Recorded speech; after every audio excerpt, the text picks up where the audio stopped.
Estamos então na nossa 8ª aula, na parte 7 da carta aos Romanos, e nós estaremos fazendo comentário de todo o capítulo 3, do verso 1 ao 31. E o tema de hoje é: não anule a lei, apenas entenda o contexto. Mais uma vez, o meu nome é Jimson Maciel. Seja muito bem-vindo à nossa transmissão, ao nosso estudo.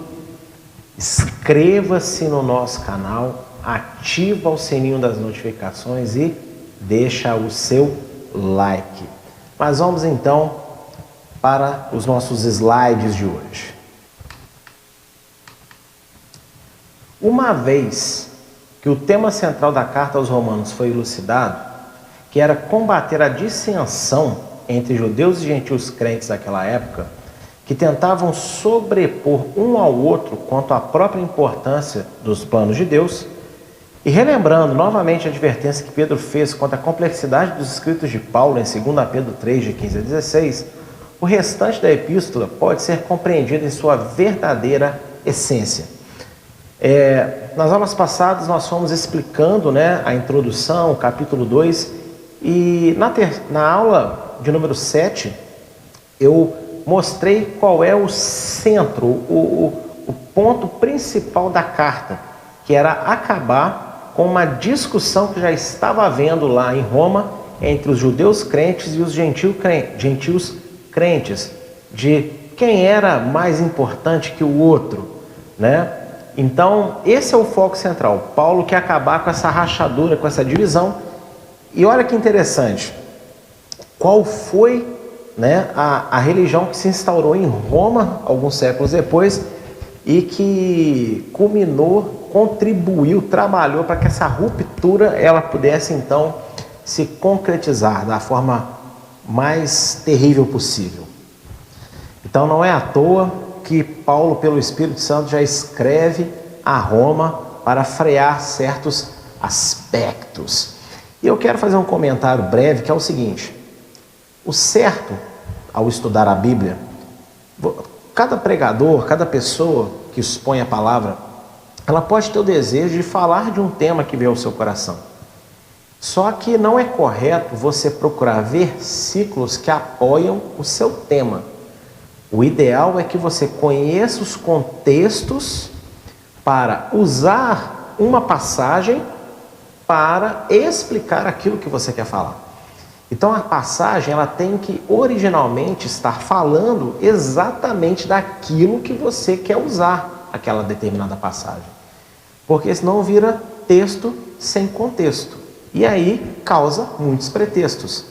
E entender que os escritos de Paulo são muito difíceis, ele falava sempre de salvação. O foco de Paulo é falar de salvação e da paciência que Deus tem em trazer essa salvação às pessoas.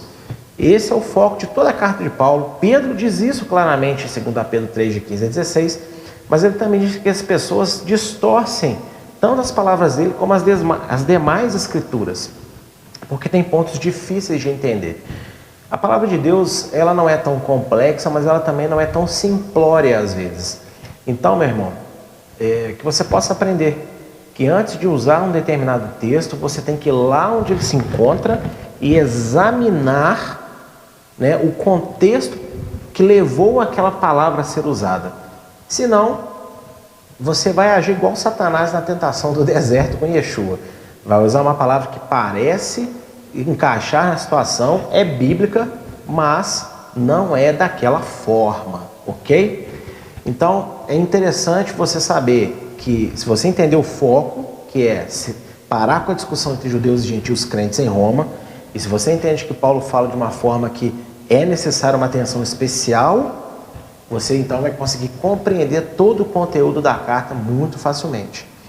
E você vai ver na aula de hoje que o quão complexo são as coisas que ele escreveu, mas ao mesmo tempo quão simples é o entendimento dessas coisas.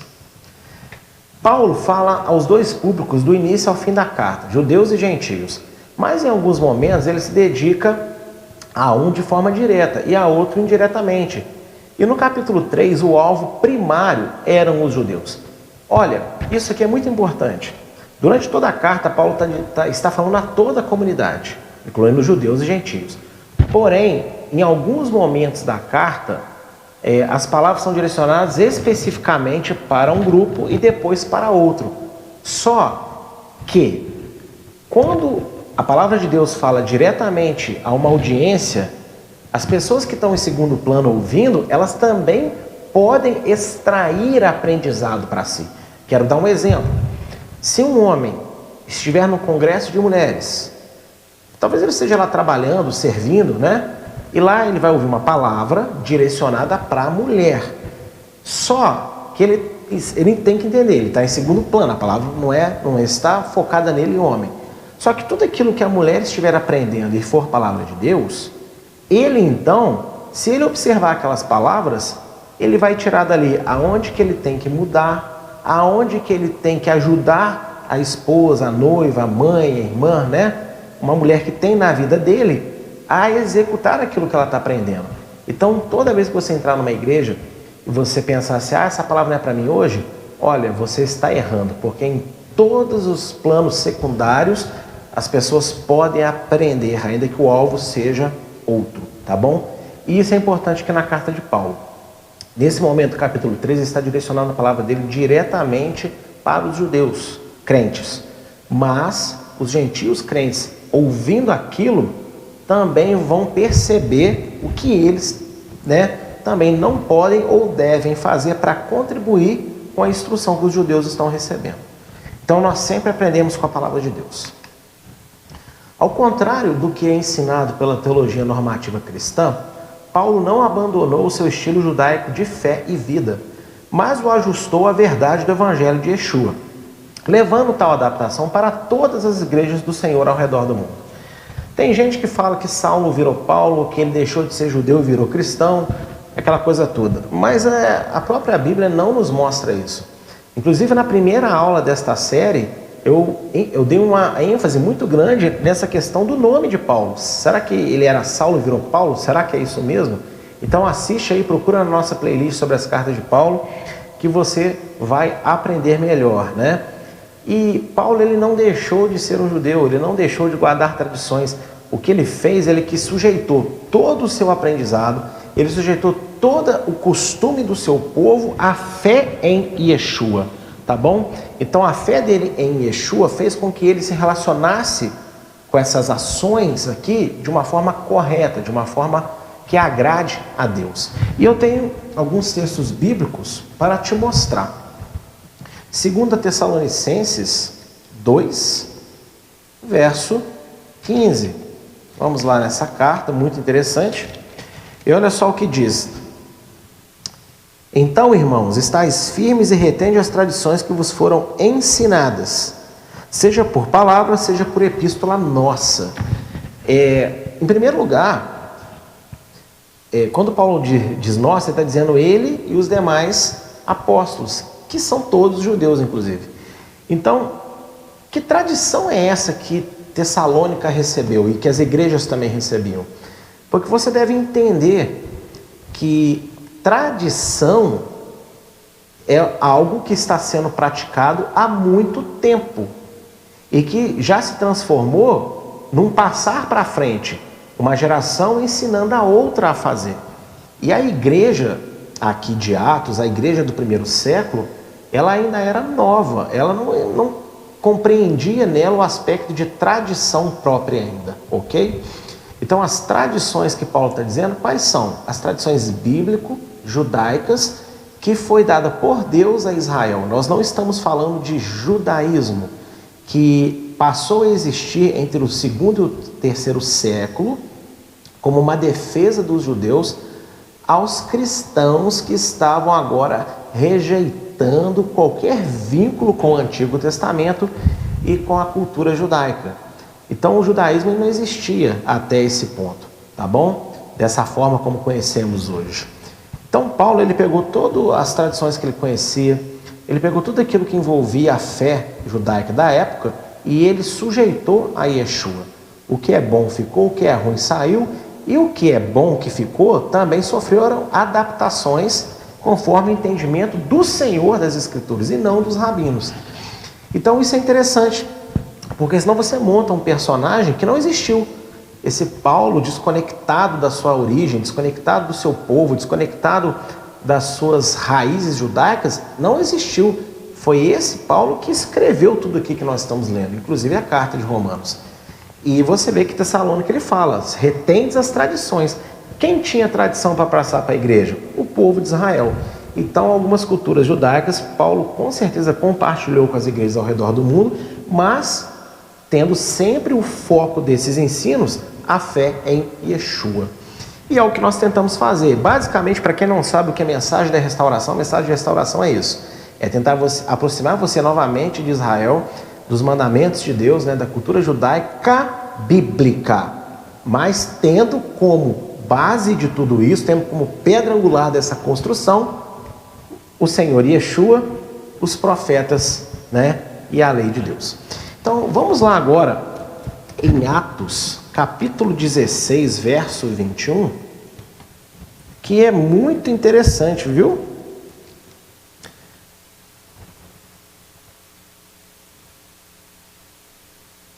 Bem, nós estamos aqui, então, e Paulo, ele vai dizer o seguinte, na cidade de Tiatira. Ele estava em Tiatira, e aí que no verso 21, olha o que acontece. E nos expõe costumes que não nos é lícito receber nem praticar, visto que somos romanos. O que está acontecendo aqui? Paulo, ele expulsa um demônio de adivinhação de uma mulher, e os senhores, daquela mulher, que a mulher era uma escrava, passam a ter prejuízo, que ela para de adivinhar. E aí, eles então levantam um tumulto na cidade para expulsar, para prender Paulo e Silas. E ele usa como argumento que, olha, eles estão ensinando costumes e práticas que nós não podemos fazer. Que costume? Que prática? Eles eram judeus, está entendendo? Então, visivelmente, Paulo se vestia como judeu ainda, usava seu quipá, usava as franjas ao redor da sua roupa, que não existia um talite naquela época como se tem hoje, não era na própria roupa. Então veja que Paulo, ele não deixou de ser quem ele era, Então ele, quando levava o evangelho, ele colocava então para as pessoas agora um estilo de vida, um estilo de culto, de relacionamento com Deus, baseado na cultura judaica, de qual ele pertence. E essa cultura judaica vem do próprio Deus, Nem tudo, mas muitas das coisas, ok? Então aqui fica muito claro que ele não só falava de salvação, e depois ele pegava as pessoas que aceitavam e agora ele tinha que construir uma rotina de fé para aquelas pessoas. As pessoas não sabiam quem era Deus, como que cultua a Deus, como que é a oração, como que se relaciona, como que vive o dia a dia. Então isso era trabalho de um apóstolo também. E nisso estava envolvido o quê? A forma como os judeus faziam. Só que, como eu disse, tendo como base agora, tendo como pano de fundo, a fé em Yeshua, o que trouxe uma plenitude, uma perfeição a todos esses estilos. E 1 Coríntios 11:16 também vai ter uma palavra muito boa para eu provar esse argumento que Paulo não deixou de ser judeu, Ele não virou cristão no sentido de que abandonou suas raízes. Ele virou cristão como crente em Cristo, crente no Messias, mas não como o veros Israel, o verdadeiro Israel de Deus e os judeus já eram, ok? 1 Coríntios 11:16, vou abrir no capítulo 16, inverti aqui as bolas. Então 11:16 diz o seguinte: mas se alguém quiser ser contencioso, nós não temos tal costume, nem as igrejas de Deus. O que estava acontecendo aqui, meu irmão, minha irmã? Paulo, ele estava debatendo que lá em Corinto as mulheres não usavam véu durante os cultos a Deus. E Paulo, ele é contrário a isso, ele fica muito irritado, ele escreve de uma forma muito enérgica, dizendo assim, olha, não é nosso costume nem nas igrejas. E aqui já entra um segredo. Quando ele diz nós, ele não está dizendo nós apóstolos, ele está dizendo nós judeus. Nós, o povo de Israel, não temos esse costume, nem as igrejas. Ou seja, esse costume de a mulher usar véu estava sendo ensinado para as igrejas. Só que tem um detalhe, esse mandamento, ele é bíblico? Não, ele não é bíblico. Mas Paulo usa argumentos da tradição oral, que hoje está relatado no Talmud, para convencer os coríntios a não ficar nessa prática. E você vê que ele não é muito satisfeito. Ele termina dizendo o seguinte, se vocês não quiserem fazer, então não vou ficar batendo boca com vocês não, mas saibam que isso está errado, porque a gente não faz isso e nem as igrejas que a gente está formando, a gente não ensina a fazer isso também. Então aqui prova que Paulo, assim como outros escritores do Novo Testamento usam muito da tradição oral, que hoje é o Talmud, e que o cristão demoniza, né, na sua ignorância, e também prova, né, de que ele continuava sendo um bom judeu, crente em Yeshua, fiel a muitas tradições, ok? Então, isso que nós temos que saber separar, o que é mandamento de Deus e o que é tradição. Mas mesmo naquela época, sendo o apóstolo Paulo tão cheio do Espírito, fica muito claro que algumas tradições, para ele, pertenciam ao mandamento do próprio Deus. Porque os judeus pensam que todo escrito rabínico, e que, como eu disse, hoje está compilado no Talmud, é inspirado assim como a Bíblia é inspirada, tá bom? Então a gente tem que entender essas coisas. Então veja que o maior apóstolo para os cristãos, que é usado como grande instrumento de ruptura entre judeus e gentios, eles faz justamente o oposto. Então esse personagem antissemita, né, o Saulo que virou Paulo, ele não existe, tá bom? O que existe é o Saulo, que também é conhecido como Paulo e que, ao se converter a Yeshua, adaptou todo o seu estilo de vida judaico, né, para aprimorar as coisas e também para poder passar isso para as demais comunidades ao redor do mundo. Simples assim, tá bom? E esses fatos aqui que eu te apresentei agora são importantes para a gente analisar o capítulo 3. Verso 1, então, vai dizer: logo, qual é a vantagem do judeu? Ou, qual a utilidade da circuncisão? Como Paulo estava ensinando sobre a igualdade perante Adonai Deus entre judeus e gentios, quanto à necessidade de salvação, pelo Espírito ele já sabia que isso iria gerar na cabeça dos judeus a dúvida quanto à eleição de Israel como povo escolhido e separado. Irmãos, desde o capítulo 1, Paulo está criando um argumento. A introdução da carta dele já é um argumento. Olha, eu fui chamado por Yeshua, confirmado na lei, confirmado pelos profetas, testificado visivelmente por Deus através da sua ressurreição.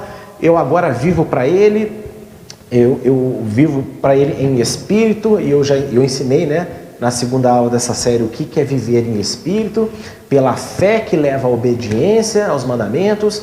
E olha, os gentios são pecadores, os judeus também são pecadores, quem tem a lei, mas realmente não obedece ela por fé e de coração, é tão pecador quanto qualquer outro. Os gentios às vezes não conhecem as escrituras como nós judeus conhecemos, mas eles, por ter o Espírito Santo neles, verdadeiramente eles praticam vários preceitos da lei sem saber, cumprindo então a nova aliança de Jeremias 31, de 31 a 36. E no capítulo 2 ele vem dizendo: olha, todos nós somos culpados, não tem diferença, pecado é pecado, judeu ou gentio, todo mundo necessita de salvação. E aí, quando ele coloca essa igualdade, o judeu, sabendo que ele é povo escolhido e que há uma promessa especial sobre ele, logo ele pensa: peraí, então qual que é a vantagem de eu ser judeu? Qual que é a vantagem de eu ter a aliança de Abraão da circuncisão? Se no final das contas nós somos iguais a todos os outros povos, que Deus sempre mandou a gente ser diferente deles. Essa aqui que é a questão. E pelo Espírito Santo, Paulo já sabia que os judeus, ao ler a sua carta, já iam argumentar essas coisas. E aí ele vem dizendo: peraí, mas então qual que é a vantagem de ser judeu? Qual que é a utilidade da aliança feita com Abraão através da circuncisão física, né? Então é isso aqui que Paulo agora vai tratar. Ele já está antecipando uma contra-argumentação às suas palavras. Enquanto que o cristianismo institucional, isso, o que quer dizer cristianismo institucional? Quer dizer como uma religião no mundo, e não enquanto um estilo de vida, pessoas seguidoras de Cristo. Que existe diferença, tá? Do cristianismo, que são pessoas que servem a Deus pela fé em Yeshua, e cristianismo como mais uma religião no mundo. Então, estou dizendo nesse sentido, enquanto religião. Esse cristianismo institucional, ele responde às perguntas acima com a teologia da substituição e a prerrogativa de que Israel só serviu para apontar a falibilidade humana em relação à lei, mostrando assim a necessidade do Salvador.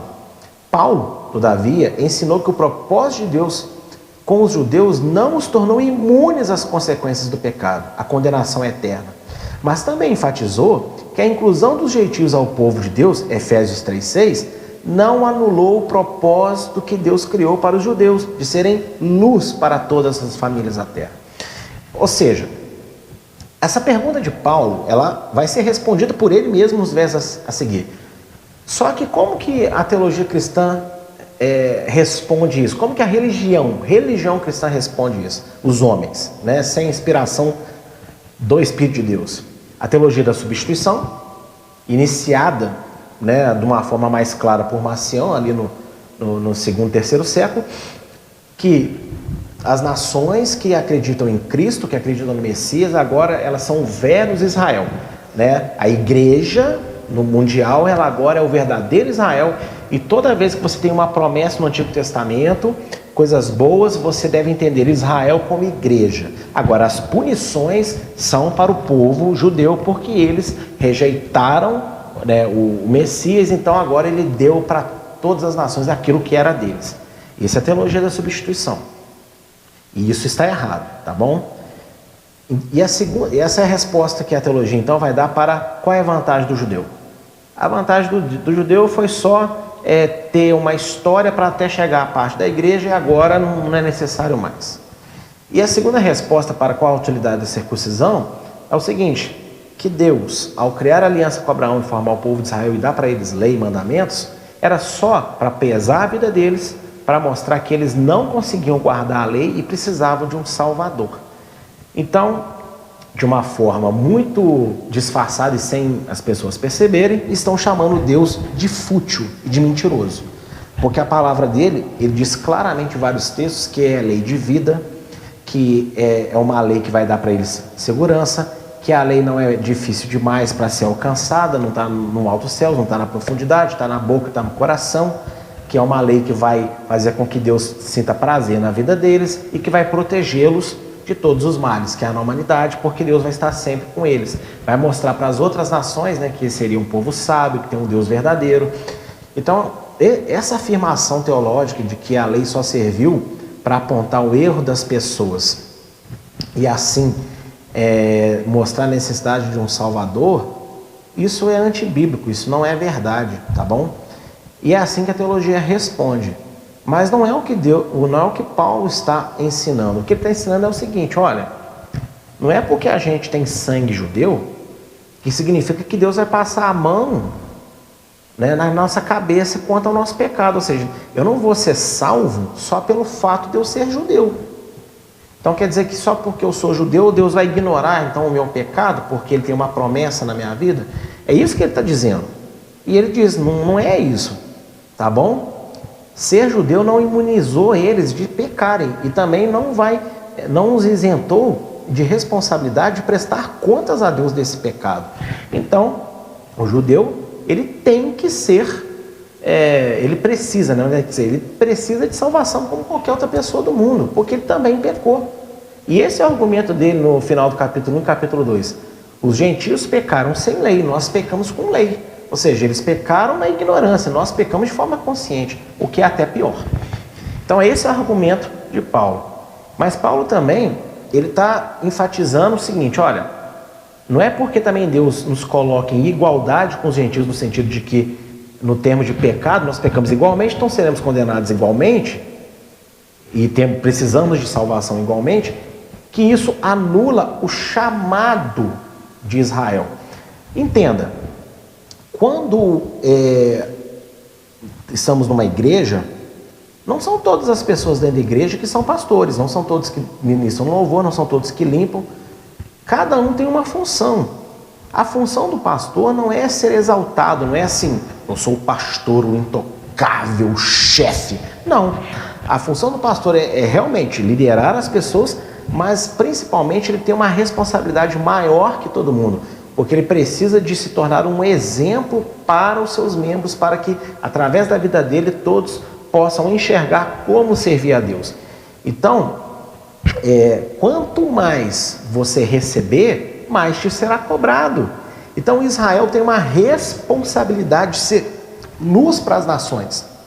E eu resumi aqui nesse parágrafo em laranja, aí no finalzinho da linha, Para você entender de uma vez por todas, o que significa Israel ser luz? Significa então que os cientistas judeus vão ser melhor do que todos, porque lá na terra de Israel é o melhor exército.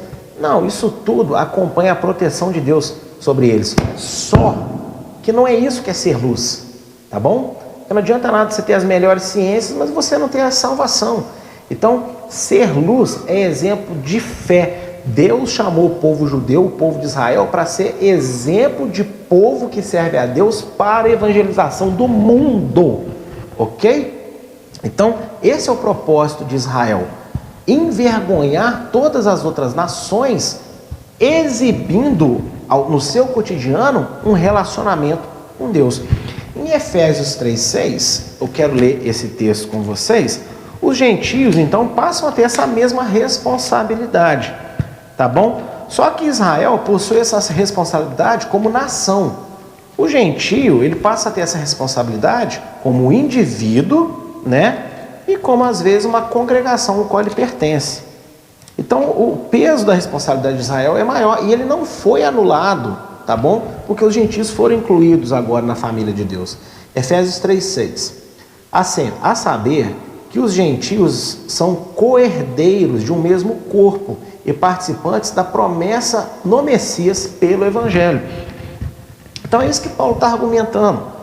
Os gentios passam a ter agora a mesma, algumas responsabilidades que nós judeus temos, passam a fazer parte do corpo, passam a estar conosco, nós somos um povo só que no quesito salvação, nós somos iguais. Todos somos totalmente dependentes da graça de Deus. Esse é o argumento de Paulo. E a teologia responde errado. Ele responde assim, que Israel não é mais, os judeus não são mais Israel, a igreja é o novo Israel, e que toda a história de Deus com o seu povo no Antigo Testamento era apenas para apontar a necessidade de salvação e que ninguém tem capacidade nenhuma de obedecer nada. Não é bem isso, tá bom? E Paulo, ele responde diferente. Olha só a resposta de Paulo. Qual é a vantagem de ser um judeu e ter a circuncisão de Abraão? Em muita maneira. Por quê? Primeiramente, as palavras de Deus lhe foram confiadas. Então, Paulo está dizendo que há uma vantagem. Só que a vantagem é no sentido de ser superior aos outros povos. É de ter mais responsabilidade que os outros povos. Tá bom? Muitas pessoas nos dias de hoje estão sendo tocadas verdadeiramente pelo Espírito Santo para reconectarem a fé ao povo de Israel. Mas isso não quer dizer que devem se aprofundar em judaísmo institucional ou em todas as tradições rabínicas, que foi o principal combate de Yeshua na sua primeira vinda.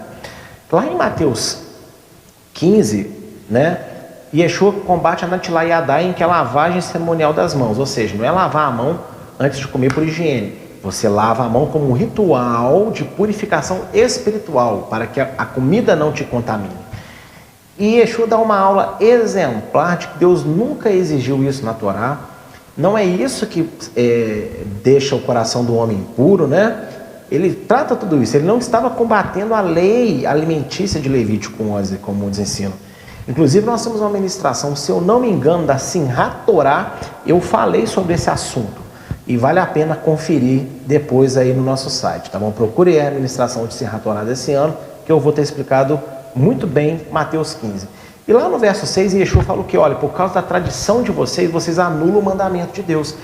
Então, as pessoas que estão sendo despertadas para se reconectar a Israel têm que tomar cuidado onde buscam informações e os ensinos que estão se alimentando.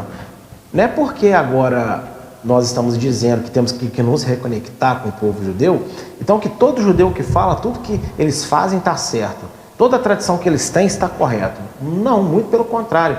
O judaísmo institucional, que hoje existe assim como o cristianismo institucional, está tão perdido quanto a igreja em muitas coisas. O que nós temos que nos reconectar são com as tradições bíblicas que foram dadas para Israel, que são disponíveis para nós, que é inclusive o que a nossa igreja e muitas outras que têm um formato parecido com o nosso tentam fazer.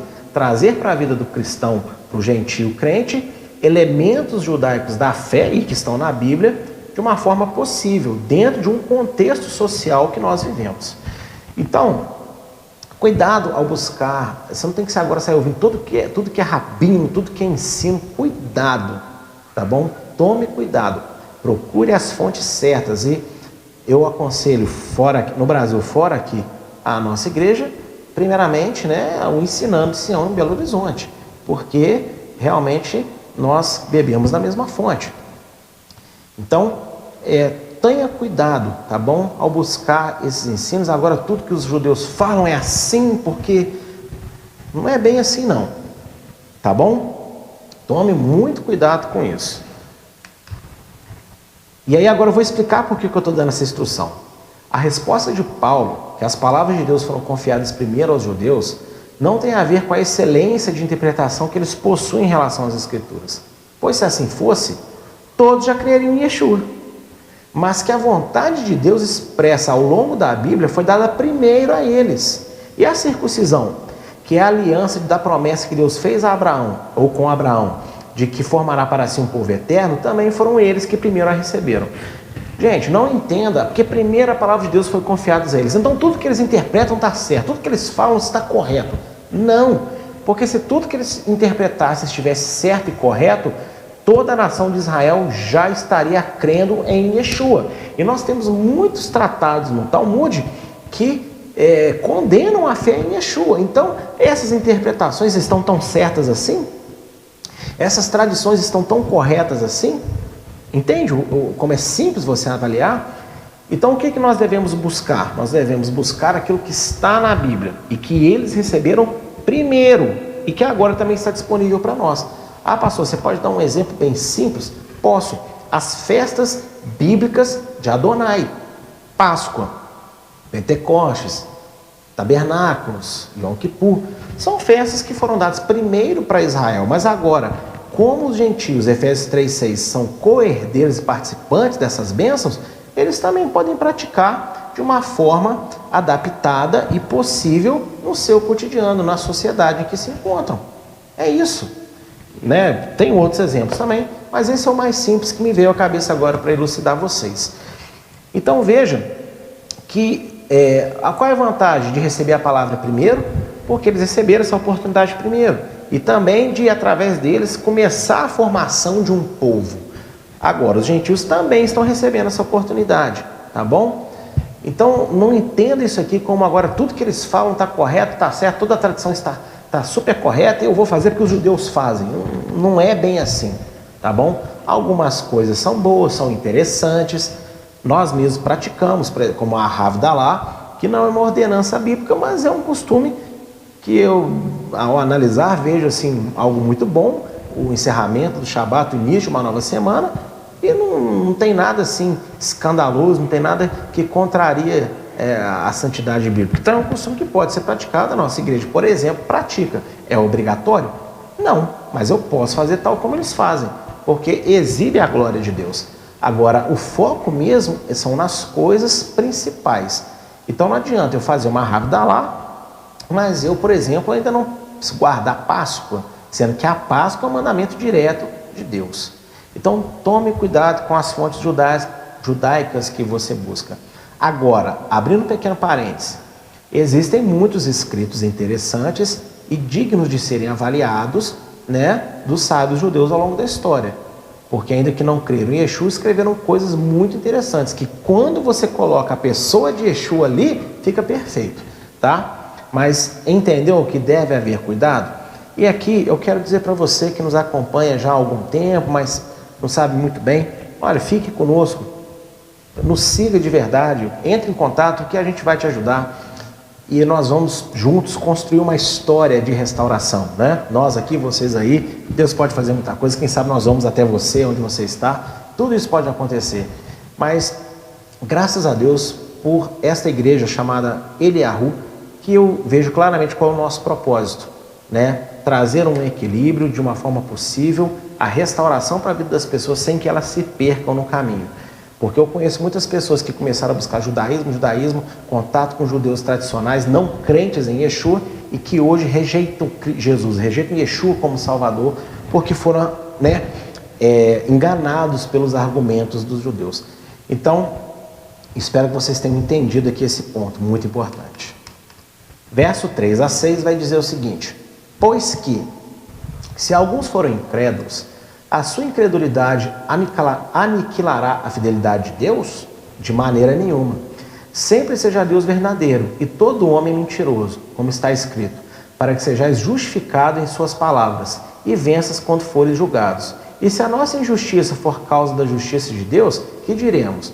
Porventura será Deus injusto, trazendo ira sobre nós? Fala como homem, de maneira nenhuma. De outro modo, como julgará Deus o mundo?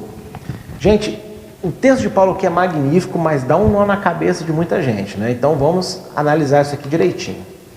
Primeiro, quando Paulo diz a nossa injustiça, ele está se incluindo ao povo ao qual pertence, mesmo após a sua conversão, os judeus, o povo de Israel.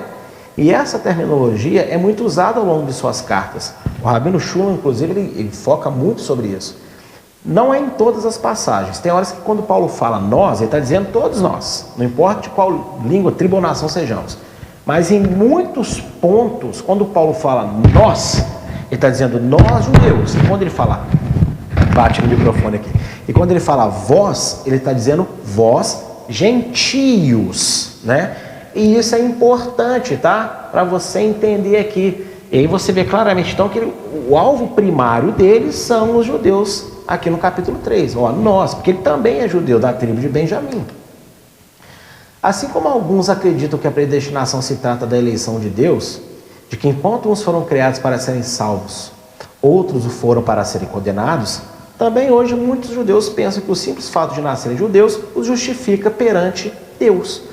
Gente, é isso que Paulo está argumentando aqui. O simples, só porque você é judeu, não significa que você está justificado, não. Não é porque Deus tem propósito na nossa vida que você está justificado, não. Se mesmo com propósito, com promessa, se eu errar, Deus vai me cobrar por causa do meu erro. E se eu não me corrigir do meu erro, não me arrepender e não voltar do pecado, eu vou perder então minha salvação. É isso que Paulo está argumentando. E olha, infelizmente não existe esse tipo de predestinação. Deus criou você para você ser condenado. Você é uma perfeita criação de Deus para o inferno. Desculpa, tá? Mas isso atrapalha muito o Evangelho. Se você acredita em Cristo, acredito que as pessoas que pensam assim vão ser salvas se tem fé genuína em Yeshua e levam uma vida correta. Mas esse tipo de ensino prejudica muito e não é bíblico. Não é porque Deus sabe todas as coisas que Ele interferiu no seu direito de escolha. E você tem sim um direito de escolha. Eu já vi um calvinista falando assim, coloca um filé, coloca um manjar, né, uma mesa com uma comida muito boa na frente de um urubu e coloca uma carniça diante dele. Ele vai voar para a carniça. Primeiro que essa informação está errada, tá? Porque você deveria estudar um pouquinho mais. Porque o urubu, ele come comida putrefada, porque dificilmente os predadores maiores vão deixar ele se alimentar da carne fresca, tá bom? Então, os maiores predadores chegam primeiro, depois eles se alimentam daquilo que sobra, né? Que aí já está putrefado. Mas os urubus, né? Esses tipos de animais, de aves de rapina, que eles gostam da carne fresca. Se não tiver predador por perto, eles não esperam a carne apodrecer para depois comer, não. O animal morreu agora, vamos todo mundo lá, vamos mandar no banquete antes que chegue alguém para roubar essa comida. Só você estudar um pouquinho da vida animal. Então essa colocação já está errada. Mas vamos pegar desse princípio que ele só come comida podre. Deixa eu te falar uma coisa, o ser humano ele não é um urubu. Ele é um ser humano. E ele é imagem e semelhança de Deus. Então ele tem sim poder de escolha. É muito válido nós às vezes pegarmos características dos animais para aplicarmos em nós. Só que nós temos que lembrar que nós não somos animais, nós somos seres humanos. O homem não é uma espécie animal na natureza. O homem é imagem e semelhança de Deus. Então tem que haver um freio na hora de fazer esses comparativos com a vida animal. Tá bom? Então todos foram criados para a glória de Deus e todos podem ser salvos se ouvirem e se arrependerem. Tá bom? Se através da admiração da natureza, como diz em Romanos 2 que já estudamos, aliás, Romanos 1, entender que há um Criador por trás daquilo e começar a buscar esse Criador de todo o coração. Deus vai chegar até essa pessoa, ainda que não tenha ninguém para pregar o Evangelho para ela também. Eu já expliquei isso em aulas anteriores. E então, naquela época, os judeus já tinham esse pensamento que está até hoje. Eu sou judeu, estou justificado. A morte do judeu justifica o judeu. Tem gente que pensa assim. Não são todos, mas muitos ensinam dessa forma. E esse ensino, esse pensamento está redondamente enganado. Mateus 3,9, João Batista ele já deu a dica, falou, olha, não vem com esse papo de que nós somos filhos de Abraão, não, porque Deus pode suscitar filhos de Abraão dessas pedras, ou seja, não é porque nós somos judeus é que nós não seremos condenados por causa do nosso pecado, caso não venhamos a nos arrepender. E esse é toda a argumentação aqui de Paulo, tá bom? E também nesses versos, Paulo vai ensinar dois princípios fundamentais sobre Deus. O que ele está tratando aqui também? Olha só, primeiro, alguns dos propósitos de Adonai não se alteram pela infidelidade das pessoas, mas permanecem para aqueles que forem obedientes pela fé. Entenda isso, Deus ele cria propósito, e o propósito dele, alguns dos seus propósitos não são anulados porque a pessoa que foi dada a oportunidade de viver o propósito, ela não quer, ela se desviou e por aí ela se perdeu. Vou dar alguns exemplos. Veja que o rei Saul foi chamado para ser rei de Israel. A descendência dele era para estar para sempre. Mas ele não entendeu, desobedeceu. Então o propósito de ter um rei em Israel permaneceu, mas Deus trocou ele e colocou o rei Davi, da onde nasceu o Messias. É um exemplo bem claro. Existe um outro exemplo que está lá em Gênesis. Quando você analisa que Tera, o pai de Abraão, saiu em direção a Canaã, que é justamente onde Deus queria que Abraão fosse. Só que Tera parou no meio do caminho. Então Deus dá a oportunidade a Abraão de continuar o propósito, de ir até Canaã, né, e construir ali um povo, uma família. Tem aquele profeta, não lembro se no primeiro ou segundo Reis, que chega para um cidadão e fala assim, me dá um tapa na minha cara e me machuca, que eu tenho que dar um recado profético para o rei aí. E o cara fala assim, não vou bater na face de um profeta. Deus se irrita com a falta de obediência, a voz profética fala, olha, porque você não obedeceu, no seu caminho um leão vai cruzar contigo e vai te matar. E foi o que aconteceu. E aí, mas o propósito não foi anulado. O profeta chega para outra pessoa e fala, bate na minha face e me machuca. E o cara vai lá dar uma porretada na face dele, machuca a face dele, para que aquilo ali sirva para a profecia que ele tinha que dar ao rei. Então, propósitos são cancelados. Ao contrário, alguns propósitos não são cancelados, tá bom? Eles continuam, apesar da desobediência. E quem vai viver aquele propósito? Quem então estiver disponível.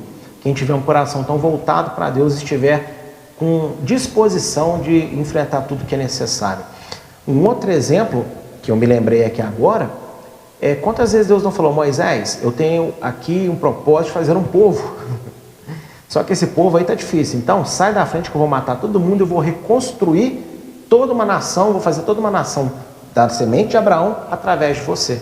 Por quê? Porque as pessoas daquela geração pecaram contra Deus e não estavam dispostas a viver o chamado. E aqui fica uma dica para você. Essas musiquinhas mequetrefe que você gosta de ouvir, quem tem propósito de Deus não morre não, não sofre não vai, se Deus tem promessa, você não vai. Depende. Se a promessa estiver condicionada à sua vida, à forma como você vai se portar com Deus, você pode morrer sim, você pode deixar de fazer aquilo, Deus pode levantar uma pessoa no seu lugar, tá bom? Então isso tem que ser levado a sério por todos nós. Porque tudo aquilo que Deus nos chama é uma oportunidade. Oportunidade não é só de ser pastor, de ser um cantor, né? Um ministro de louvor. É a oportunidade de você ser crente, a oportunidade de você estar, às vezes, na igreja que você está, de você estar conectado às palavras que você tem recebido. Tudo é uma oportunidade. Só que essas oportunidades são envolvidas em responsabilidades, em atitudes que têm que andar condizente com o prazer de estar, de fazer parte daquele projeto de Deus. Então, se você quer fazer parte do projeto de Deus, se você quer trabalhar para Deus, né, e seja da forma que for, mas você não quer as responsabilidades do projeto, então Deus, uma hora ele pode simplesmente chamar outro que esteja disponível e que queira encarar essas responsabilidades. Então, essa é a primeira coisa que Paulo ensina aqui. Ou seja, não é porque alguns em Israel, ao longo da história, pecaram, foram infiéis, que a promessa de Deus de fazer de Israel luz para nações foi invalidado.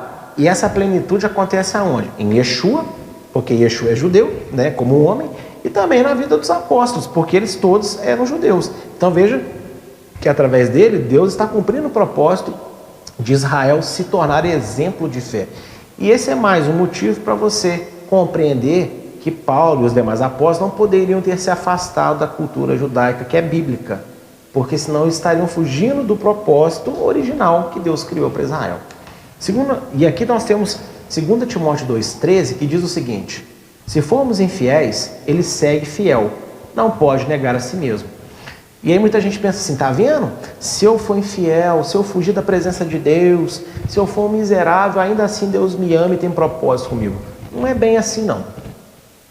O contexto de 2 Timóteo quer dizer o seguinte, lê aí na sua casa o texto direitinho, está dizendo assim, olha, vamos nos consertar com Deus, vamos agir certo com Deus, né? Vamos parar de errar na presença de Deus, porque se nós formos infiéis, ele permanece fiel.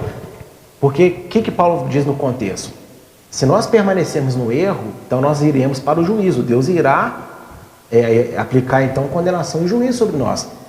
E se nós formos infiéis, ele não é não. Ele não é infiel, ele é fiel ao quê? A palavra que ele deu. Quem andar direitinho na minha presença em fé será salvo. Quem brincar comigo, dizendo que é meu servo, vai ser condenado, lembra? Mateus 7. Senhor, Senhor, né? Nem todo mundo que diz Senhor, Senhor. É esse o contexto de 2 Timóteo. Então a fidelidade de Deus aqui nada tem a ver com ele cercar, adornar e mimar uma pessoa rebelde. Tem a ver com se você é infiel comigo, eu não vou ser infiel para te condenar naquele dia não. Eu vou cumprir minha palavra. Não andou direito, não exerceu a fé com qualidade que eu pedi, vai para o inferno. É esse aqui que Paulo está explicando em 2 Timóteo, viu? E a segunda coisa que Paulo ensina aqui nesse texto, ainda que o senso de justiça humano não entenda e discorde de Deus, não existe a possibilidade dele estar errado. Quaisquer tentativas das pessoas em argumentar que Deus é injusto, falhará, o julgamento virá. Então ele está dizendo aqui com o judeu, não adianta você ficar argumentando, poxa, mas então é injusto. Não é injusto, Deus está sempre certo, injusto somos nós que não entendemos a mente maravilhosa e bondosa de Deus. É Deus que define o que é bondade, não somos nós. E o ser humano tem um senso de justiça às vezes que contraria a Bíblia. Então, meu irmão, minha irmã, se você está passando por aperto, por situações difíceis na sua vida, e você começa a balangar beiço contra Deus, desculpa, mas é assim que eu quero falar, né? Bater boca com o Eterno, repreenda a si mesmo, porque não tem possibilidade de você mostrar para Deus que Ele errou com você, que Ele foi injusto com você. Deus, Ele é sempre justo, Ele é sempre bom. E pessoas que começam a entrar por esse caminho, ó, misericórdia, viu? Elas não sabem o que elas estão colhendo para elas. Então o julgamento virá, viu? E no último sábado à noite eu falei dízimo e salvação. Nada ou tudo a ver. Vale a pena você assistir, porque eu não falei sobre dinheiro, eu falei sobre o princípio do dízimo, tá bom? E tem a ver com isso que eu estou falando agora, sobre Deus está sempre certo, Deus está sempre justo, e Deus trazer julgamento sobre pessoas que alegam que Ele é injusto. Então Paulo aqui já está combatendo isso aos seus irmãos judeus também. Ó, cuidado, Deus é sempre certo, tá bom? Então se a nossa desobediência exalta que Deus é bom demais, ué, qual é a culpa que Deus tem nisso? Muito pelo contrário, Deus ele quer ser glorificado em tudo, tá bom? Versos 7 a 10. Na verdade é até o verso 18, mas eu só vou ler até o 10, porque do verso 11 ao 18 são citações bíblicas que eu não preciso de ler aqui, apenas vou comentar sobre elas depois, tá? Mas você deve ler aí na sua casa. Mas, se pela minha mentira abundou mais a verdade de Deus para a sua glória, por que sou eu ainda julgado também como pecador? E por que não dizemos, como somos blasfemados e como alguns dizem que dizemos, façamos males, para que venham bens? A condenação desses é justa, pois que somos nós mais excelentes? De maneira nenhuma, pois já antes demonstramos que tanto judeus como gregos, todos estão debaixo do pecado, como está escrito, não há um justo nenhum sequer. Olha o que Paulo está aqui já antecipando a argumentação dos judeus. Mas peraí, então, já que o meu erro está expondo a bondade de Deus, então por que eu sou condenado pecador ainda, né? Já que isso está servindo a Deus. E as pessoas pensam que, tipo assim, não, então eu estou pecando porque Deus me fez para pecar. Então Deus me fez pecar. Não! Deus não criou ninguém para o pecado, tá bom? Deus não fez ninguém para pecar, Deus não incita ninguém ao pecado, Deus só incita as pessoas ao bem, ok? E aí, esse é o argumento de Paulo, né? Antecipando o argumento deles. E ele está dizendo, não, gente, não é por aí. Nós somos pecadores do mesmo jeito, ainda que a nossa maldade esteja exibindo a verdade de Deus. Deus tudo ele usa a seu favor. E isso não exime a gente da nossa culpa, da nossa responsabilidade. É isso que ele está querendo dizer. É como se fosse assim, porque eu conheço pessoas, agora sou eu falando, assim, da minha parte, existem pessoas que falam assim, eu pequei, mas Deus sabe todas as coisas. E ela fala isso num tom, tipo assim, esse pecado que eu fiz, acaba que Deus fez o bem. Então ela acha que Deus é que fez ela pecar. E sabe o que acontece na vida de uma pessoa dessa que eu já vi? Ela não se arrepende do pecado dela, ela acha que ela foi instrumento de Deus. Sim, a situação que ela causou se torna instrumento de Deus. Mas isso não é para se gloriar, então não foi tão grave que eu fiz, porque Deus fez uma bondade através desse mal que eu cometi. Não é isso que Paulo está dizendo, ele está combatendo justamente esse pensamento. Então vamos fazer coisa má, porque aí sempre vai vir coisa boa para nós. Quanto mais mal eu fizer, mais graça de Deus eu vou receber. É isso que ele está combatendo. Deus ele tira bom proveito de todas as situações. Uma terrível situação, Deus ele pode ensinar alguém, Deus ele pode aperfeiçoar alguém através daquele mal. Agora, isso não quer dizer que Deus fez aquela pessoa cometer o mal. Não, Deus se aproveitou da situação. Mas aquela pessoa que cometeu o mal, ela é digna de condenação, ela tem que se arrepender. É isso que Paulo está argumentando aqui, tá bom? Este trecho, é a comprovação perfeita da complexidade dos escritos de Paulo, pois, ao citar os Salmos 14 e 53, ele reforça que todos os gentios se desviaram do conhecimento de que Adonai é o único e verdadeiro Deus, portanto, merecedores do juízo eterno. Mas Paulo também usa os Salmos 5, 10, 36, 140 e Isaías 59, que retratam o desvio dos judeus de Adonai, e por isso são igualmente merecedores da condenação eterna. Por isso que eu não li, porque eu ia só citar o que está falando do 10 ao 11. Eu só quis pegar o 10. Do verso 10 ao verso 18 de Romanos, você vai ter esses textos que estão aí no meu slide, né, em amarelinho. É esses textos que Paulo vai estar citando, só citações. Só que ele tem um objetivo com essas citações. Qual que é o argumento dele? Olha, lá, ele mesmo falou, porque lá, como antes eu já falei que todos são iguais, todos estão debaixo do pecado, ou seja, todos pecaram. Lembra, desde o primeiro capítulo que Paulo está construindo esse argumento. Então é antes que ele demonstrou, no capítulo 1 e 2. Então agora ele está dizendo o seguinte, olha, eu vou mostrar para vocês na Bíblia que todos estamos debaixo do pecado, somos iguais na condição de pecadores. O Salmo 14, 53, quando diz não há um justo, um sequer, não se refere a toda a humanidade, não, tá? Se você vai lá, inclusive o Salmo 14, 53 é o mesmo Salmo. Deus, quando ele inspira esse Salmo, quer dizer o seguinte, os nécios, Deus procura entre os nécios. E quem que eram os nécios na mente de Davi, na linguagem bíblica da época de Salmos? Eram todas as nações do mundo, menos Israel. Então, o Salmo 14, 53 é uma referência ao mundo. O mundo se desviou de Deus, o mundo não busca a Deus, e Deus foi mundo afora ver se mais alguma nação estava ali, contemplando a natureza, Romanos 1:20, e buscando esse Deus Criador. E ninguém estava buscando. Realmente a humanidade deixou Deus para lá. E por que deixou Deus para lá? Porque todos saíram da Torre de Babel. Então todos saíram dali conscientes do Deus verdadeiro, mas foram se esquecendo, criaram seus próprios deuses. Então toda a terra que foi povoada a partir dali abandonou Deus, menos Israel, porque Israel foi formado pelo próprio Deus.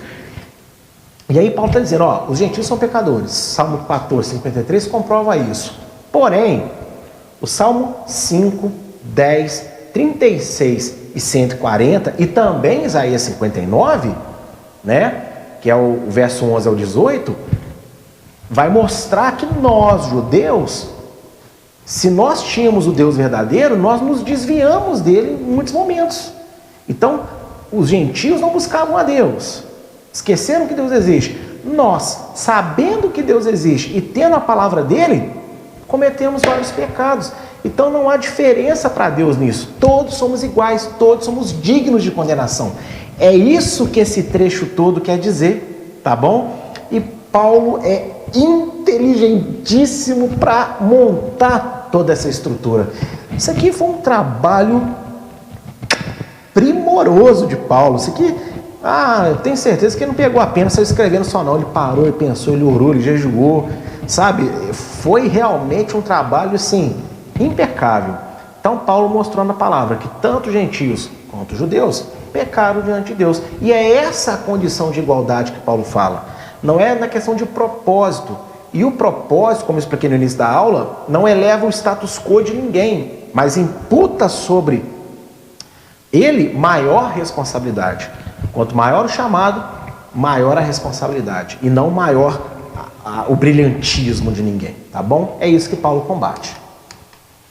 Verso 19 a 24 ele segue dizendo: ora, nós sabemos que tudo que a lei diz, aos que estão debaixo da lei o diz, para que toda a boca seja fechada e todo mundo seja condenável diante de Deus. Por isso nenhuma carne será justificada diante dele pelas obras da lei, porque pela lei veio o conhecimento do pecado. Mas agora se manifestou sem a lei a justiça de Deus, tendo o testemunho da lei e dos profetas, isto é, a justiça de Deus pela fé em Yeshua, o Messias, para todos e sobre todos os que creem, porque não há diferença, porque todos pecaram e destituídos estão da glória de Deus, sendo justificados gratuitamente pela sua graça, pela redenção que há no Messias e Yeshua. Gente, esse texto aqui requer muita atenção, porque a lei só mostra o pecado, agora sem a lei vem salvação, então, mas essa lei também confirma, mas a lei, né? Parece muito confuso, e de fato é, mas vamos entender isso aqui carinhosamente nesse dia.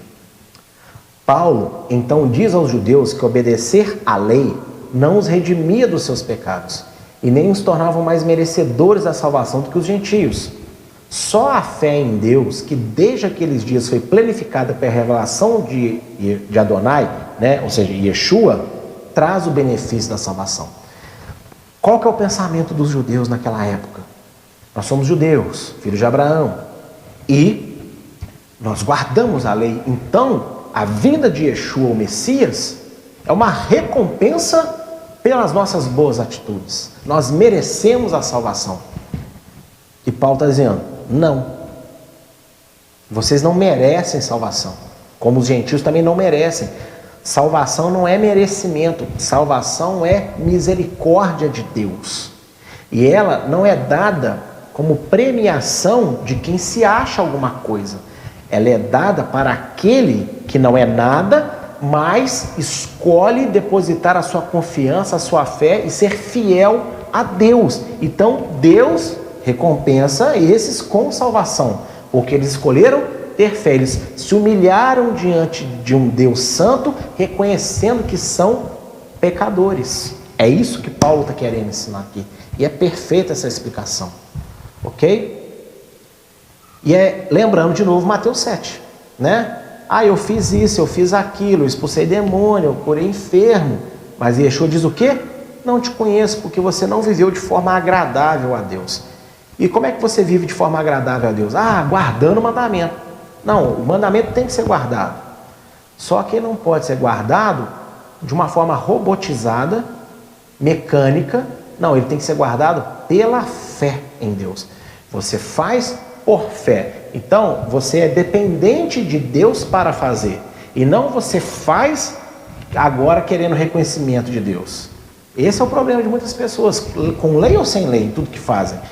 Né? É assim que ensinam algumas igrejas pentecostais por aí. Encosta Deus na parede e cobra ele. Então quer dizer que você merece? Quer dizer que Deus está sendo injusto? Não, ninguém nunca merece nada, meu amigo. Mas quando você reconhece a sua pequenez e depende do Eterno, coloca a sua vida à disposição do Eterno e faz as coisas que Ele ordena, porque você entende quem Ele é e você tem temor dEle, então Deus, né, Ele se alegra com a vida dessas pessoas, se alegra com a sua vida. E é isso que Paulo está dizendo aqui, tá bom? Por quê? Antes de Yeshua, como que as pessoas foram salvas? Abraão, Jacó, o rei Davi, Daniel, Noé, como que eles foram salvos? Pastor, porque Yeshua foi lá no inferno pregar para eles. Isso não faz o mínimo sentido.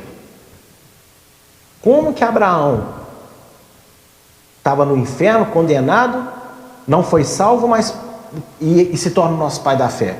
Eu já expliquei isso antes, mas vale abrir um pequeno parênteses de novo. Antes da vinda de Yeshua, As pessoas confiavam em Deus e aí guardavam a lei de Deus. Todos esses que tinham fé em Deus, quando morreram, morreram salvos.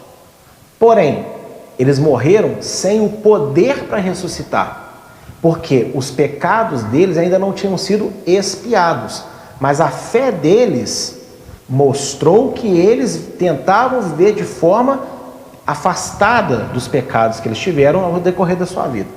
Ou seja, uma fé genuína, obedecendo, genuinamente a Deus pela fé.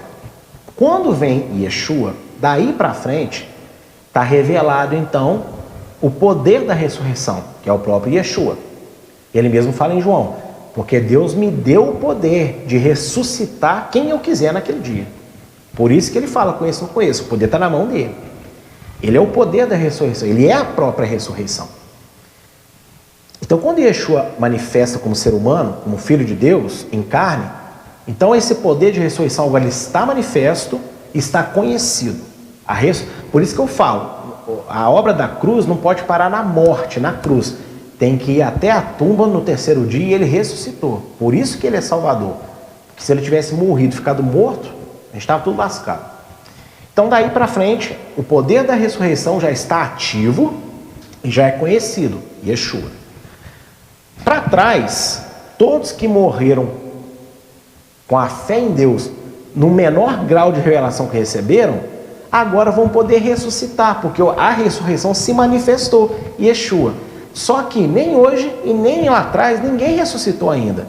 Porque na volta de Yeshua, então todos ressuscitarão juntos. E é por isso que Abraão foi salvo, porque viveu uma vida de fé dentro da revelação que era possível a ele na sua época. Ok? E os dias de hoje é a época em que mais há revelação. Você pode não ter mar abrindo, você pode não ter pão caindo do céu, mas você tem Bíblia na sua casa para ler. Então a cobrança sobre a nossa geração será maior do que todas as anteriores. E eu espero que você tenha entendido essa explicação aí que eu te dei, que imagino que elucida muita coisa.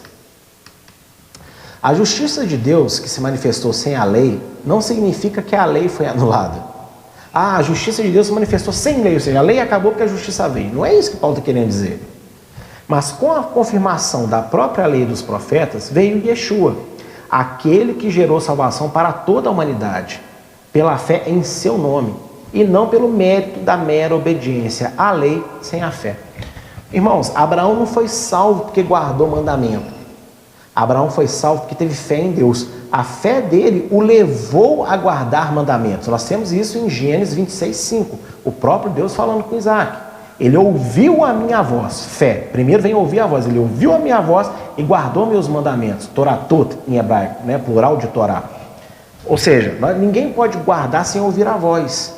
E essa voz que Abraão ouvia era Yeshua, era o Messias. Mas numa revelação daquela época, não com essa plenitude que nós temos hoje. E assim foi a vida de todos no Antigo Testamento, antes de Yeshua se manifestar em carne. Tá bom?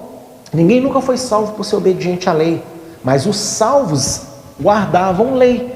E o que era ser salvo naquela época? Se relacionar com Deus pela fé dentro da revelação possível.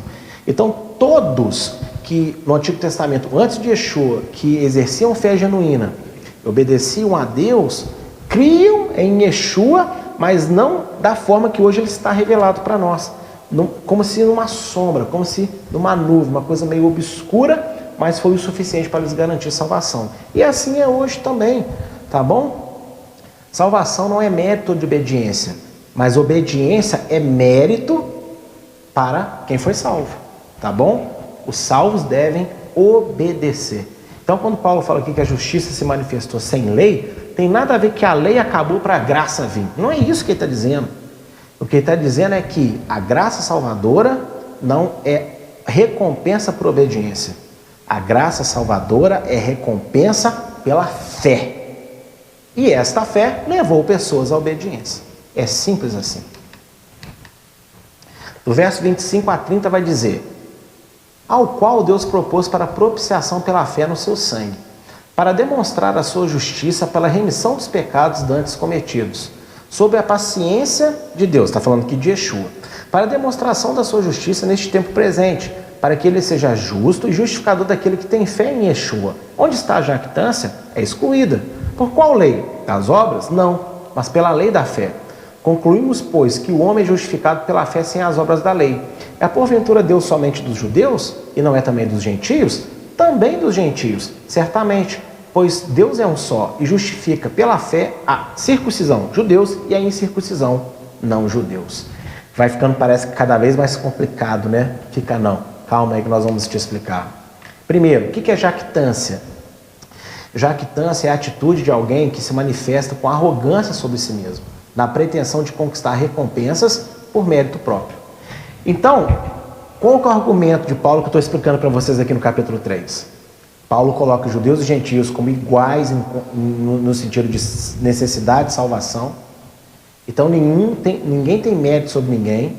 Se alguém faz mais, faz para a glória de Deus pela fé, e a honra e a glória é toda de Deus, não é do homem. Não é verdade? Ele conclui então que o homem é justificado pela obediência dele? Não, ele é justificado pela fé que ele teve. Então qual lei que as pessoas devem obedecer? A lei da fé, ok? A lei Torá, né, os mandamentos, eles são para serem feitos pela lei da fé. Por isso que Abraão agradou, por isso que Moisés agradou, por isso que o rei Davi agradava, Daniel agradava, os profetas agradavam. Porque eles obedeciam a Torá? Não, porque eles cumpriam a Torá pela lei da fé. Ou seja, porque eles tinham fé em Deus, eles faziam aquilo que Deus pedia, que são os mandamentos dele. Esse aqui é o argumento. E como todo mundo pecou, com ou sem lei, então são todos iguais. Todos precisam de salvação, tanto gentios quanto judeus. Por isso que Paulo fala que ele é o Deus de todos. Por quê? Porque a salvação está sendo dada para todo mundo. Então tinha que tirar da cabeça dos judeus que, como somos judeus, povo de Deus, temos a promessa, temos a lei, então a salvação é só para a gente, o mérito é só nosso, porque nós somos povo. E ser povo não era mérito, ser povo era oportunidade. E muitos na história de Israel não souberam viver essa oportunidade. Então todos são carecedores de salvação igualmente. É isso que Paulo está dizendo, gente. E essa jactância aqui é muito interessante. O que ele está dizendo ali? Ó, onde está a jactância? É excluída. Ou seja, esse sentimento de superioridade judaico, eu sou judeu, eu sou salvo, porque eu sou judeu, eu tenho a lei, isso é jogado por terra pelo próprio Deus. Por causa do quê? Da lei da fé. Ou seja, a fé joga por terra o sentimento de superioridade que uma pessoa pode ter porque ela obedece a Deus e o outro não obedece. Deus ele vai punir o desobediente, ele vai condenar aquele que não se converteu. Só que se nós obedecemos a Deus, não é porque nós temos em nós o poder para fazer isso. É porque a fé nos gerou de Deus o poder para fazer. É lindo essa construção que Paulo faz. Paulo está concluindo o seu argumento, desde o primeiro capítulo, que a salvação não é a premiação por bom comportamento, tampouco o direito de nascença, mas um favor de Deus para toda a humanidade pecadora. Está entendendo? Então é isso que Paulo está falando aqui. É isso que Paulo está combatendo junto aos judeus. Tá bom? Ah, pastor, eu não sei não. Será que esse mesmo Paulo ele anulou a lei aí? Claramente, não anulou. Não anulou. Por quê? Porque aqui na conclusão dessa aula você vai ver no verso 31. Então ele diz, ó, tá vendo, gente, ó, Yeshua, salvação, eu me converti a ele, vivo a ele pelo Espírito. Quem no mundo buscar a Deus através da criação vai encontrar esse Deus e vai perceber que é pecador, e todo mundo pecou diante de Deus. Aqueles que têm lei e que acham que são luz para o mundo, mas acabam cometendo vários pecados porque não vivem pela fé, são tão pecadores quanto os gentios. Em contraparte, tem muitos gentios que não têm a leitura, porque não tem a lei para ler, mas porque se converteram a Yeshua, tem a nova aliança no coração, Jeremias 31, de 31 a 36, e obedece vários princípios da lei sem saber que aquilo existe, sem saber que aquilo está escrito. Então é a fé que faz a obediência que Deus agrada, que Deus chamou todo mundo para a obediência da fé. E aí, olha, somos todos iguais, todo mundo pecou, todo mundo errou. E agora, judeus, presta atenção, nós não somos melhores que os gentios, porque nós temos um propósito a mais, nós temos uma responsabilidade a mais, mas nós não soubemos viver a nossa responsabilidade. Então, somos tão pecadores quanto eles, então nós somos todos iguais, todos seres humanos. humanos, temos um propósito santo, Deus não anulou esse propósito nosso, porém, isso não quer dizer que somos melhores, isso quer dizer que nós devemos fazer mais. E aí, a salvação, ela não é por mérito de obediência, ela é mérito de fé. Quem confia em Deus ganha a salvação, e essa salvação é Yeshua, e ela foi derramada para todo mundo. E aí, eu já estou até vendo o que vocês vão pensar, viu meus irmãos romanos, judeus, crentes e gentios crentes? Então eu estou dizendo que a lei acabou? Não. Anulamos, pois, a lei pela fé? De maneira nenhuma. Antes estabelecemos a lei. Eu acabei de dar um resumo de tudo que Paulo está tentando falar desde o capítulo 1. E aqui Paulo ele conclui claramente. Ele não está dizendo que a salvação acabou com a lei de Deus. Não é isso. Antevendo que os seus compatriotas judeus e também os gentios, ao lerem a sua carta, pudessem deduzir que ele sugeria a anulação da lei por causa da fé em Yeshua, Paulo deixa claro que a sua argumentação não se trata de invalidar a lei, mas que a obediência à lei não é o que estabelece a salvação. Pelo contrário, é a fé na salvação que estabelece a verdadeira obediência da lei de Deus. Tá vendo? Estabelecemos a lei, ou seja, salvação não é mérito da lei, é da fé. Salvação é para quem tem fé. E aí agora, então, já que eu fui salvo pela fé, então não preciso de lei nenhuma. Não. Se você foi salvo, então agora você vai poder realmente estabelecer, guardar, praticar essa lei. Que sempre que foi dada por Deus para o povo, não era para salvá-los. E também não era para mostrar que todos são meros pecadores miseráveis. Não.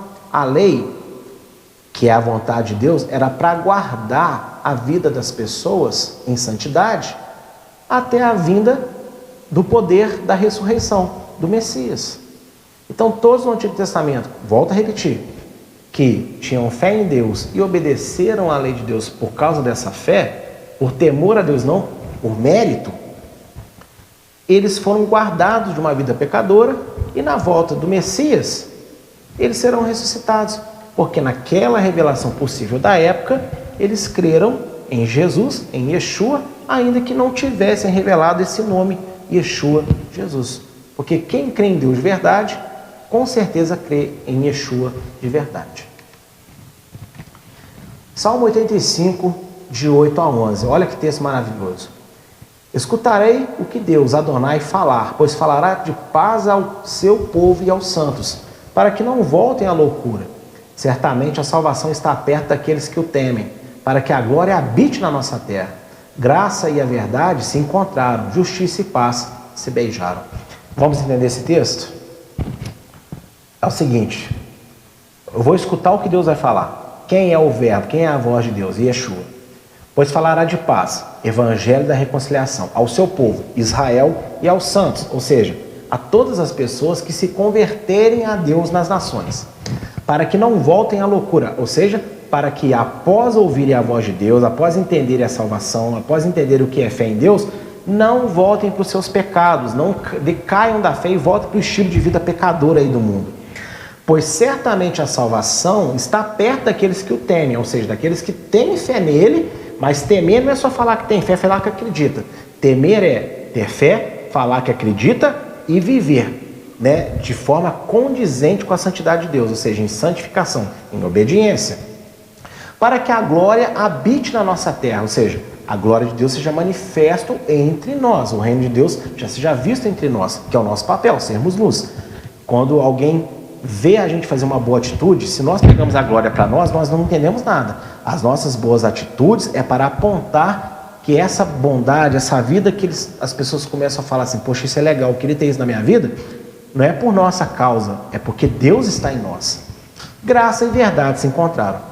Na sua Bíblia provavelmente vai estar escrito misericórdia e verdade, mas essa tradução ela é feita propositalmente errada para o português, porque o hebraico a palavra não é misericórdia, é hesed, que é graça. Por quê? Graça é sinônimo de paz e verdade é sinônimo de justiça. Então, a graça, a salvação e a verdade, a justiça e a paz se encontraram, elas se beijaram. O que isso significa? Que a partir deste evento de ouvir a voz de Deus, né, E ter temor a Deus na salvação faz com que a salvação e a justiça andem juntas. Isaías 51, versos 7, você sabe o que é justiça, já aprendeu várias vezes comigo. A lei no coração. E lá em João 17, eu não vou nem abrir a Bíblia porque eu sei de qual versículo, diz assim, Yeshua: santifica-os na verdade, a tua palavra é a verdade. Ele é a palavra, mas ao mesmo tempo ele está dizendo o quê? As escrituras. E na época dele não existia Novo Testamento, então é a lei e os profetas. Então quer dizer que a salvação e a obediência à lei, elas se encontraram, mas elas não só se encontraram, elas se beijaram. O que significa que se beijaram? Gente, o beijo é um sinal de íntima relação. Então, fé em Cristo, em Yeshua e obediência à Torá estão abraçados agora, andam juntos. Mas tudo isso porque eu escutei o que Adonai falou. Ou seja, eu me converti pela fé em Yeshua. Então a lei não é inimiga da graça e a graça não é inimiga da lei. A graça, ela é aquilo que capacita para guardarmos a lei de forma condizente à vontade de Deus dentro do nosso possível contexto social. Amém? E essa foi a aula de hoje. Aliás, deixa eu só falar uma coisa. É por isso que eu coloquei esse nome, não anule a lei, apenas entenda o contexto. Então, eu acho que ficou claro que em momento nenhum Paulo está tentando diminuir a obediência da lei. Ele está querendo elevá-la. Como? Mostrando para todo mundo que primeiro vem a fé em Deus. E essa fé hoje nos está revelado que é a pessoa de Yeshua. Mas os antigos não sabiam da pessoa de Yeshua, mas criam no Deus que se manifestava no meio do povo.